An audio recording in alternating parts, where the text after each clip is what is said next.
Thanks everyone for your patience and welcome to the November 8th Transit Technical Advisory Committee. Let's go ahead and get started with introductions. I will start and then pass it to my left. I'm Dana Teray with SCTA. I'm Stephen Schmitz with Sonoma County Transit. Charles Smith with Sonoma County Transit. Zoe Unruh with SMART. Rachel Eade, Santa Rosa City Bus.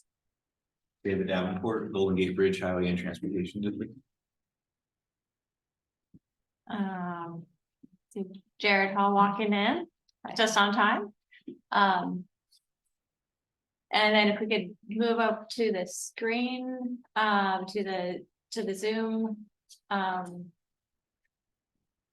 will go ahead and call out each agency, starting with Petaluma Transit.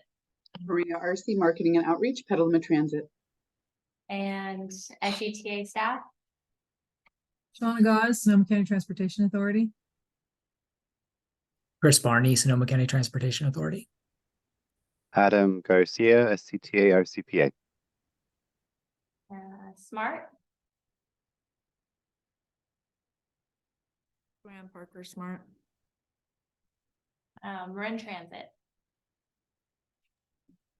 Kathleen Sullivan, Marin Transit. And Golden Gate Transit. Hi, Mike Abig from Golden Gate Transit Observing.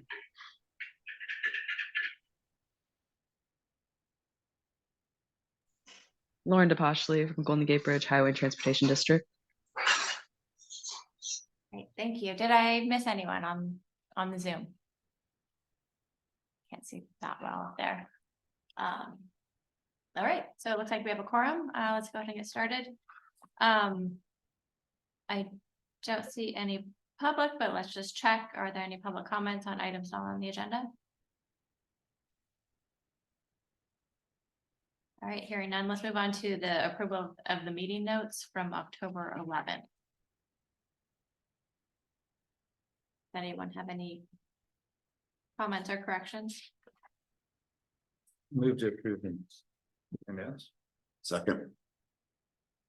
All right, great, thank you. Moving on to item number 4, regional funding. Under that item, we have the Go Sonoma Act Strategic Implementation Plan, review of the draft Chapter 3.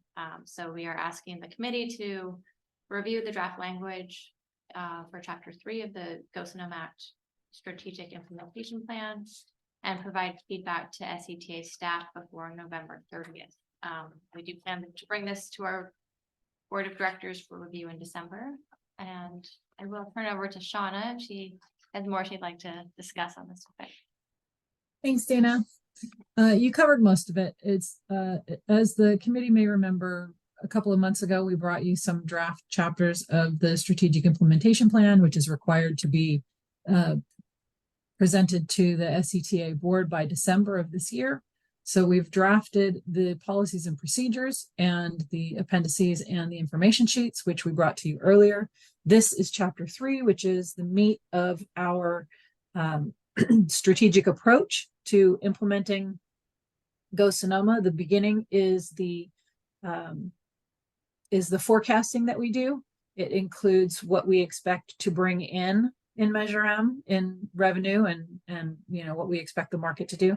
And then the second half includes the programming of the projects that have so far been selected for programming with the new measure funding. So we've drafted this chapter and we're asking for any feedback you want to provide us before we take it to the board.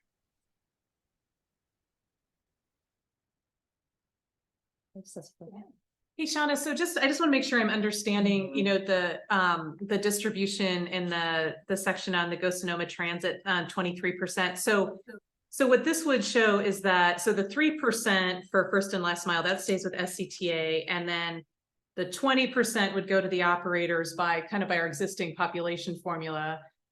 But then within that 20%, we need to set aside the 2% for fare-free programs. Is that an accurate? Excellent question. I think we're trying to determine whether or not we're asking you to, I don't know that we've decided yet how we will, actually implement that 2% portion. It will either be you guys hold it out, but it's more likely that it's on a reimbursement basis. So we would hold it out and then we can reimburse you as you invoice for it up to 2% of your allotment. That makes sense. Okay.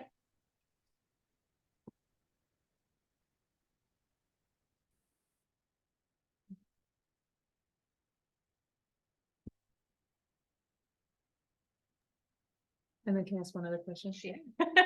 Okay, and then on the next page on the move traffic and improve safety MTIS program. So there's a list of projects that are identified, and I mean, was this sort of a follow on? The call for projects in 2021, we all came forward with our projects, and then this is kind of a continuation of the attempt to program funds to fulfill that call for projects. So is that where this list of projects comes from?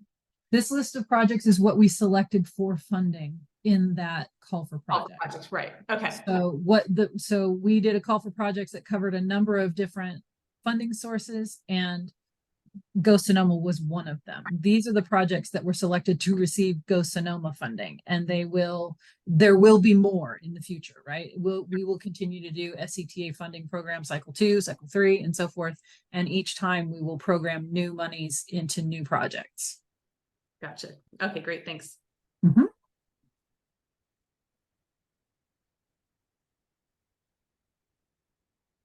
Well, as Dana said, if there are no other questions, if you could get us your input by November 30th, that would be much appreciated. Thank you. Thanks, Shannon. And just to kind of clarify the schedule for the strategic implementation plan, there'll be another one in 2 years. Is that correct? So, we have some time before actual implementation, before the funds start coming in to develop these programs in more detail.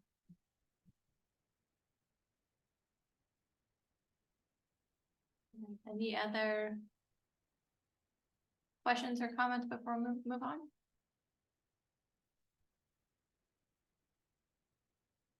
All right, let's go on to item number 5, which is updates, if there are any, on MTC's Transit 2050 plus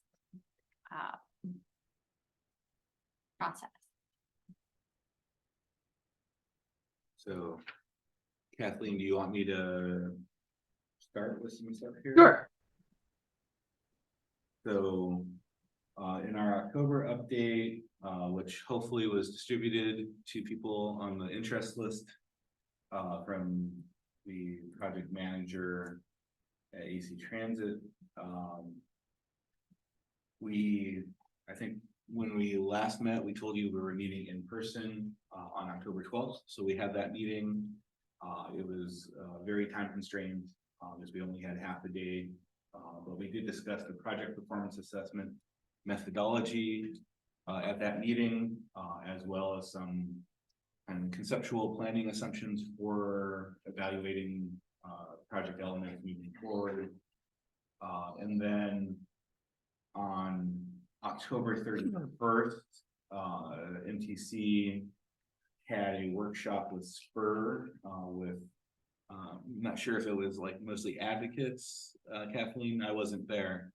I don't think you were either, but just to kind of workshop some ideas for Transit 2050 plus. I think the big thing that we may have mentioned is the project, even though it's very optimistic in its financial assumptions, is still fiscally constrained, and so there's about a 50% cut in transit funding compared to Plan Bay Area 2050.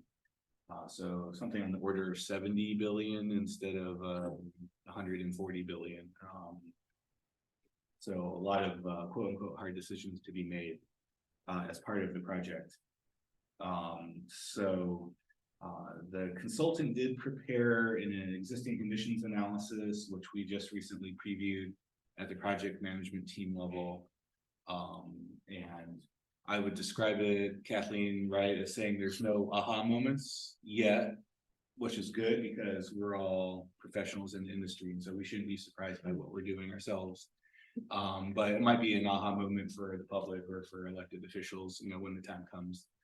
So moving forward from that, I think is it the end of the year, Kathleen, where we should have the actual existing conditions report done, and then some work on some needs and gaps analysis by the beginning of next year. Does that sound right? Yeah. Yeah, I think they'll be ready to have some sort of existing conditions and gaps by December. I don't know if that means early December or late December. We're getting an additional schedule updates at our PMT tomorrow, but that'll be the first big kind of substantive technical deliverable that will be public. And we just asked yesterday of MTC when they anticipate releasing that to operators and when it will go to committee, the MTC committee. And so we made the request at least that operators get to see it before it goes public to committee, and they are discussing that. So hopefully that will happen. Yeah, sometime in December or maybe even late November. Right. That sounds right. And then the other big thing, which is new to us from yesterday, is this concept of service restoration projects in Transit 2050 plus. For whatever reason, Plan Bay Area 2050 plus is assuming a 2023 transit baseline.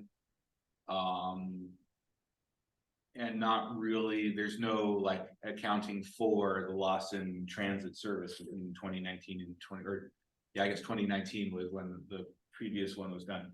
So no loss in service is captured between 2019 and 2023 as a project in the scope of Transit 2050 plus, where it just kind of assumes that what's going on this year is what's going on moving forward. Operators like Golden Gate have really been struggling with the concept of, okay, so we're expanding transit, but you're also not recognizing that we've lost a lot of service in some parts of our region.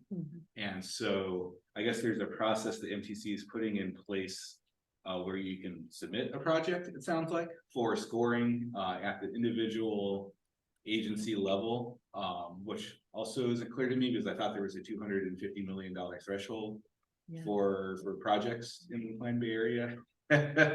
So we're just kind of along for the ride at Golden Gate, you know, speaking as our own agency, because we're one of the most impacted, you know, in the region behind BART and SFMTA, and maybe to some degree AC Transit as well. So we're just kind of feeling through it. I think Kathleen will, you know, I'm looking at the email here. I don't know if we just forward that to the T-TAC members or what the best approach is. Yeah, I think we can forward this to all of you. I think that Sonoma County is unique in that I believe you have a big project, a big service enhancement project that's already submitted as a Plan Bay Area project. So the part that's odd about that is, let's say you got that project funded, you'd basically go from where you are today, which for some agencies might be at 60% pre-pandemic, some might be 85, but very few are 100. So that service expansion would be on top of where you are today, not where you were 2019. So this is essentially just to let everyone know that if you, aside from that service project that's already a Plan Bay Area project, I'm correct in that, right? You don't you have a big service, like doubling of service or 50% or something like that? Yeah. So if you want, in addition to that, to have getting yourself from, let's say 75%, the 2023 level to, you should tell MTC that. I think the big question we've been talking about is a lot of agencies think that yes, they'd eventually love to get back to 100%, but they might not want to put that service back where they had it pre-pandemic. And very few agencies have had the ability to do the service planning, analysis, rider surveying, whatever would be required, comprehensive operational analysis. You know, there's a lot of different things you could do to figure out what is the best way to restore service? And most agencies have not, or a lot of agencies have not had the ability to do that analysis yet. So that's where it gets a little bit complicated. But it seemed an important thing to flag for everybody. And we can forward this email. Right, and they're looking for kind of resolution to this by the end of this month. Which I feel like even Golden Gate, we're out in front with our analysis and we're still not getting survey results until the end of next month. So they're gonna model what we asked for. And it's I know, at least at Golden Gate, we're gonna be in a situation where, I don't know, do we want to have our 30-minute service on Route 101 back? Like, I can't really say for sure, but this deadline is like a month and a half before I can actually give them a better answer. So I think, many agencies are in the same situation because I think most are not even as far along in querying their customers as we are. So we'll see how it goes. Kathleen, do you want to forward the email or you want me to forward the email? I think you're officially the small operator rep, so. Yes, I can forward it.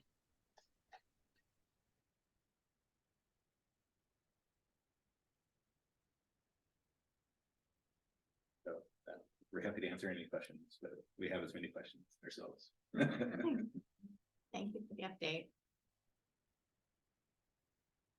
Are there any other questions? Comments on this topic, Chris?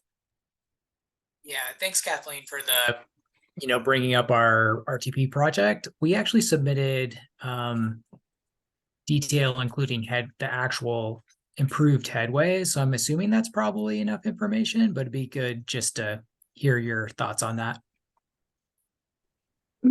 Yeah, I suspect what you have already submitted is sufficient. Just know that that is on top of today, not on top of 2019. Because wasn't that project in the last Plan Bay area? This was not, yeah.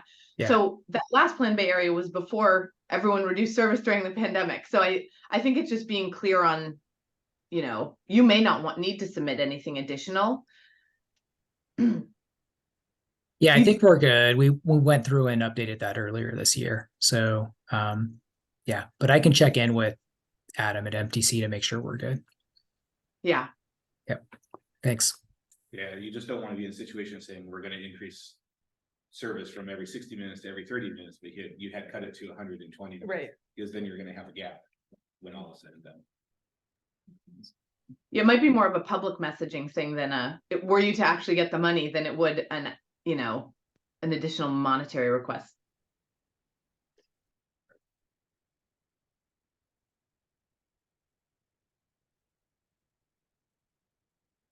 All right, thank you. Let's go ahead and move on to transit operator updates. Would you like to go first? Sure. I really don't have much additional to report since the last TAC meeting. And we're still waiting for our 3 35-foot BYD buses, which we think are going to be delivered next month, sometime in December. And any day now, we should start moving dirt on our bus yard charging expansion project. So we're excited about that. We did some house cleaning in the yard, getting stuff out of the way. Some trailers that were out there since the mid 80s that were rusting away. So that was fun. So yeah, those are the 2 big projects that are going on right now. And the 3rd big project was having Charles Smith come on board for our new transit specialist. So we're happy to have him, and having another staff person is gonna help us a lot. Yeah. Got a lot on his plate, so I'm trying to take some of those. Yeah. Cool. Thanks. All right, Petaluma Transit. Yeah, hi everyone. Is this on? So we recently hired through our MB contractor bus stop utility worker. So we have a big backlog of bus stop maintenance stuff, and that'll help with that, cleaning stops, doing graffiti removal, all those type of things. We're onboarding our new CAD ADL system, GMB, the same one that Santa Rosa has. We have a really accelerated timeline, so we're doing it between now and the end of the year. Originally 6 months, but it's about 2 months condensed. So that'll be a lot of our work and staff bandwidth in the meantime. Facility electrification still moving along. We purchased a switch gear needed for the electric upgrades. It takes about 60 weeks to get that. Still doing the city-wide electrification study. The city of Petaluma is working on that. Maria, did you want to update on kind of events and microtransit? Sure. So microtransit, we're going to have our third ad hoc meeting in December. We did do a request for comments on a remix map from community stakeholders about where they might want the zone. Got over 50 comments. It was neat to use that service for that. When we talk in December, we're going to start talking zones and timeline in terms of when we're actually going to release the pilot. We are working to do some holiday fun. Smart has a kind of initiated a conversation about doing a step-up bus. We were already in works to do a holiday event offering fare-free transit on weekends between Thanksgiving and New Year's Eve. So that's some fun things. And then just overall, we recently had over 30 kindergartners on a field trip on our bus and go through our bus wash. And I've never seen so many them so excited about going through a bus wash. So keeping it fun here for as usual. And then for Veterans Day, we're running on a Sunday schedule, running free, and our service will be modified due to the parade downtown, just going to Copeland Transit Mall. And we're looking forward to the Smart ribbon cutting tomorrow that I'm sure Smart will talk about more as well. Thanks. Okay, thanks. All right, I have an update from Smart. Yes, well, I'll just take that cue. Thank you, Jared. We are having a ribbon cutting tomorrow for the Petaluma North Station. And that event is going to take place starting at noon. It's a community event. You're all welcome. We'd love to have you. So far, we expect around 200 guests and several dignitaries. So the programming will kind of take place at 12:20-ish. But we hope you all can join us, and that's very exciting. And we are breaking ground. So we're very excited on that. It's both the station and 2 segments of pathway that are part of this contract. Other things include, I guess, a ridership update. In October, our average daily riders were just a little over 2,700. That is about 24% higher than pre-pandemic levels and 90% higher than October of last year. Lastly, we have a pathway wayfinding project that I've been working on. We did put some signs out in the field for input, and we got a total of 395 responses, which was really exciting. And that's going to help us move forward with that project and eventually get signs in the ground on the pathway. So if you took the survey, thank you. Thank you. And Santa Rosa City Bus? Sure. I don't have a lot that's new from last meeting, but I'll echo a couple of Jared's comments. We just finished our CAT AVL system install with GMV. Still working out a few bugs that honestly are due to idiosyncrasies of how we schedule the city bus system. They're not on the GMV side, but Matt is still wrangling some of those so that all of our public information is working correctly. Yeah, so we're getting the public accustomed to the new tools and as well as our staff, and so far it's going well. And then the city's about to award the contract for our citywide EV master plan, very similar to the scope that City of Petaluma has undertaken, where it's not just transit, but all city, fleet vehicles. But we're really excited about that for us. So for us to move forward with phase 2 of our charging infrastructure, we'll need to make sure that we're planning that in the context of the larger city fleet electrification. So this is a project we're super excited about because it helps us move forward too. So that'll be kicking off very soon on a pretty aggressive schedule as well. So keep you guys posted. That's all I've got. All right, thank you. Okay, Golden Gate Transit. All right, let's see. So start off with a ridership update for Golden Gate Transit bus service. For the month of September, we're up 5% compared to September of last year, which is nice to see. We're actually still down 54% from 2019 in September. So that's been a very stubborn number. We've been in that low 50s, for a while now. But it is good to see at least a year-over-year improvement. For ferry service, I reported last month that we were seeing like flat ridership over the summer compared to last year, but still, an improvement since COVID. But it turns out that there was some sort of data issue with Clipper or something. And so we've had a restatement of our service over the summer. And so actually ridership is up quite a bit compared to 2022. Great. Month over, so September of 2023 versus 2022 is up 13%. So, and August was up 26%. So it's actually is an improvement, which was good to see, because I was kind of concerned that we had added a lot of ferry service without people riding it. But it turns out that they were actually riding it. And our ferry service is predominantly Clipper, because even the single-use tickets actually come out of the Clipper environment there. So really, whenever there's a data issue on the Clipper, it's that's 85 or 90% of the ridership on our ferry system that can be affected. So that's good news on the ferry front. In September of 23 versus September of 19, it is still down 44%, which is unfortunate, but commuters haven't really come back. So I think we all know that by now. Beyond ridership, on July, I'm so used to fare changes on July 1st.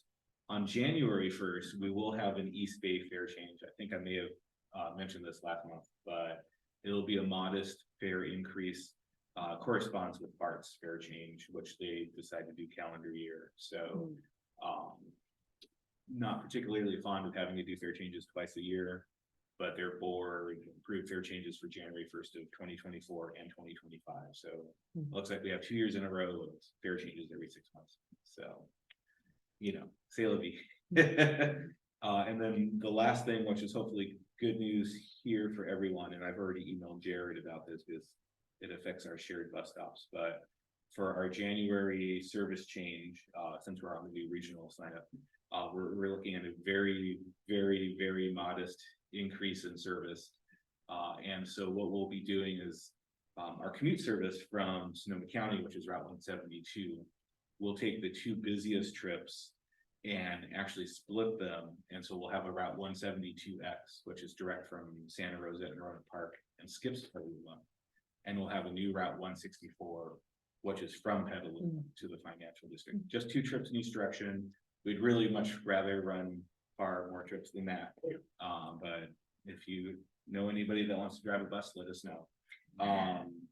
So Route 164 will start on Lakeville Highway, just east of the freeway at Baywood, and it'll serve South McDowell Boulevard, which was one of our strongest corridors in Petaluma prior to the pandemic when we had to trim service. And it'll go South McDowell Boulevard, serve the Eastside Transit Center, and then it'll cross over on East Washington Street and do the existing commute alignment on the west side of town before heading into the city. And it'll be the same in reverse. And it looks like all of the bus stops we used to serve are still there, which is great. So it's just a matter of us figuring out if we have decals. If not, I'll reach out to one of you two for the specifications, or I probably have it archived in an email somewhere because I don't think it's changed. And then Jared, there's the one bus stop sign that we're hoping we can change out that I included in my long-winded email I sent to you like a week ago.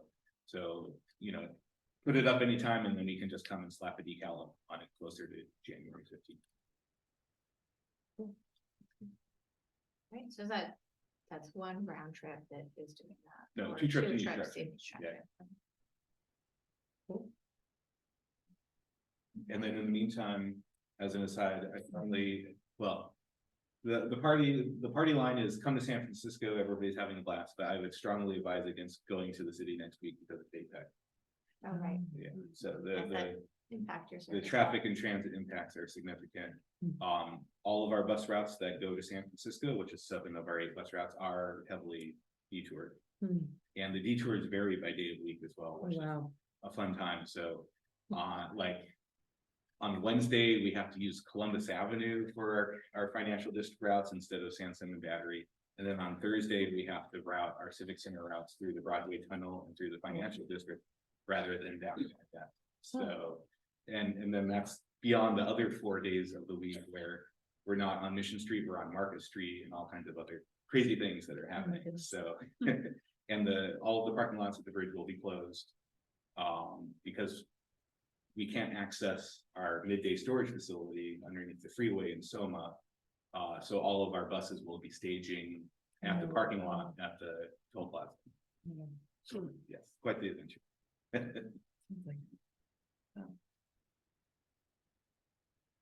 Thanks. All right, how about an update from Marin Transit? Great, yeah. We, from a ridership standpoint, we have sort of plateaued around 90% and remains to be seen whether that's our new normal or whether we'll continue to climb up. But we've been around 90% since from a good share of 2023 so far. We are, as I've mentioned in the past, underway with a big fare collection study to replace our Gen fare boxes. So we are providing regular updates to our board and hoping to have recommendations of a new fare box solution by January, probably. The goal is to get a low-cost replacement of GF that still allows for cash collection, but make a big push to try and get people onto Clipper, recognizing some of the barriers there are to people, especially people living in the cash economy, to using the Clipper system. So we did a bunch of case studies. We probably interviewed 8 peer agencies in the Bay Area and a few outside the Bay Area, just to see how they have handled their Clipper transition. And we'll be presenting to our board on that next month. We also have gotten in a lot of questions from our board about free fares. So we did a kind of comprehensive item on free fares Monday.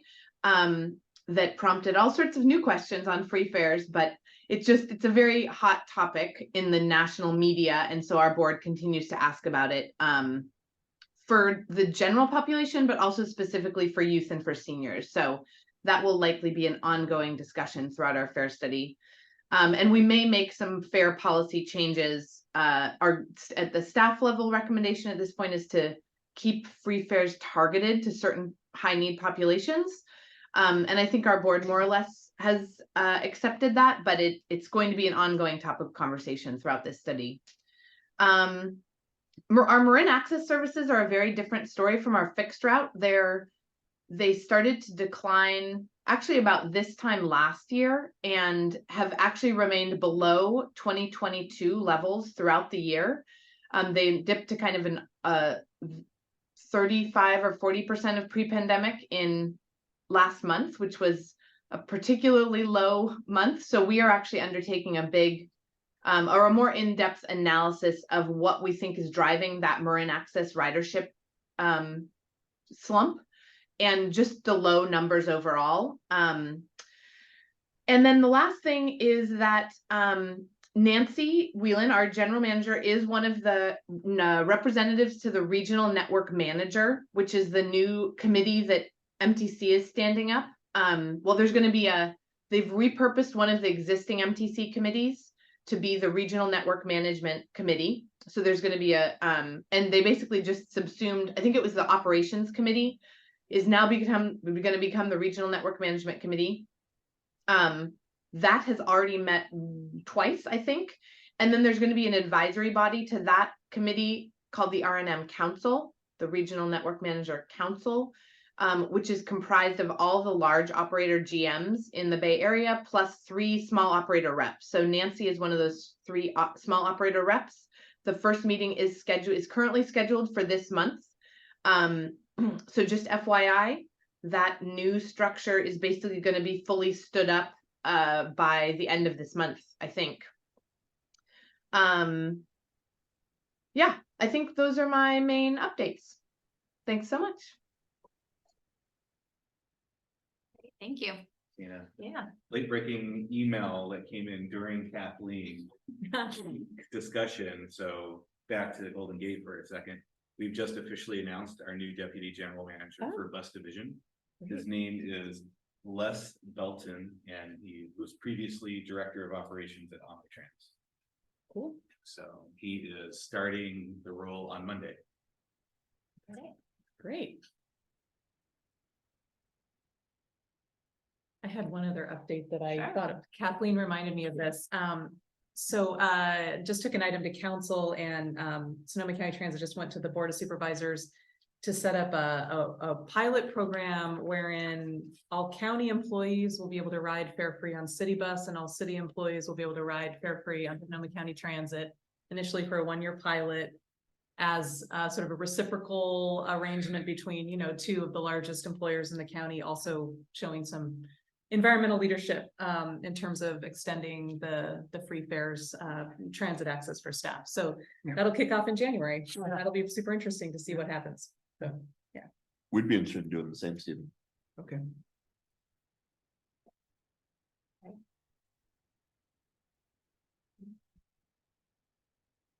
I realized that I normally have transit integration updates on here and I left it off by accident, so I'll just stick a quick update in if that's all right.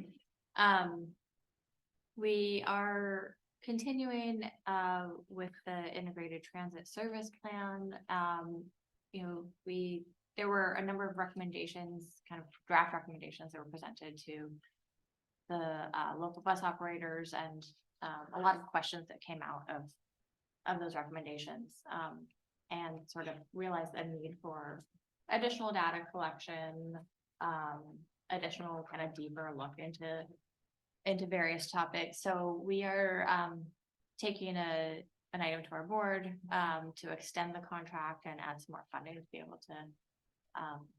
able to do that. And we're expecting we're expecting everything to wrap up around April of next year. And so, and we're also kind of realizing that kind of for the regional operators, there's been larger changes in 2023 than there are happening for the local bus operators. And so we're doing some additional data collection for a couple months in 2023 to help paint that picture. So all of you who are involved in the data collection efforts, thank you very much. And we'll be moving forward with that. We are continuing on with the still working on the website integration, the initial phases of it, and building up of San Jose City Bus's website on the Trillium platform, which is very exciting. And I guess another thing I'll just note is that we've been looking into the transit app and the Royale service and getting some information from the company about what that means and what kind of benefits there would be. And so just doing some research on that. I did also want to ask, I recall that Golden Gate had a contract in the past with Transit App, and I wanted to hear what the current status is. Yeah, we direct our customers to use Transit App. We lightly declined the Royale service. Personally, I'd rather have a Royale with cheese. Mine's Royale, something vegetarian. But Muni just recently also did, so we never did Royale, but Muni just recently ended their Royale service. I've already had one friend complain to me, actually, coincidentally, who rides Muni, about what the user experience is like in that situation. Wait, without Royale? Without Royale. Yeah. And there's a very easy workaround in the app. But in a transit dense environment, it's a little bit more of a struggle. I think in a place like Sonoma County, the Royale limitation, based on what I see in Marin County, probably isn't a huge impediment. So if you didn't go for it, probably wouldn't be the end of the world. It's just the struggle that we now have with like our marketing team with still kind of telling people to use the transit app. But then there is this like poorly built paywall. But there's not really an alternative. There's some, there's the movie or whatever of the world, but they're all sort of in the same environment. And then I think the BART app has the stuff built in, but we've never really tested the trip planner there, so we don't know how reliable it is, even though it uses everybody's GTFS feed also. So to be continued, I guess. Yeah, sure. Yeah, that's helpful. All right, we are on to other business comments and announcements.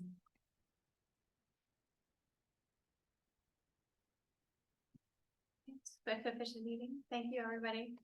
All right. Thank you. Bye. Okay.